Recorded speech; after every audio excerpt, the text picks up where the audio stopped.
Yun guys, ito po yung ating day 2 para po sa ating jumping rope. So, may pinanood ako na video dun sa YouTube kung ano yung mga benepisyo ng jumping rope. So, napakaganda po pala nito.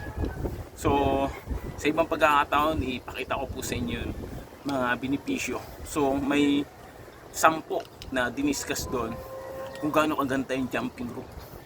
So, ayun, siguro sa pamagitan nun baka yung iba nating mga viewers, mga nakakapanood, may encourage natin na makapag-exercise po kasi makikinabang din naman po nito yung ating mga sarili syempre, unang-una para iwas din sa mga mabibigat na karamdaman ano po.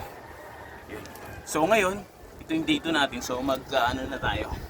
Saka maraming style na ginagawa pero hindi mo natin gagawin yun, basic muna tayo kasi napaka-important din ng basic, no?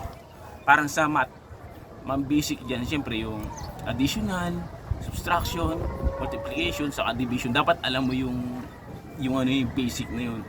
So, sa bawat bagay, may basic din. Dapat yun muna ang ating magawa. Yung patalon-talon lang muna, saan natin gawin yung mga iba pa. So, let's go! Yeah! Yes, yes, yes, yes, yes.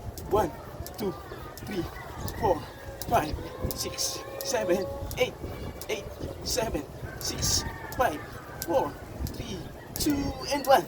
1, 2, 3, 4, 5, 6, 7, 8, 8, 7, 6, 5, 4, 3, 2, and 1. 1. Yun. Isang diretsuhan lang na setup.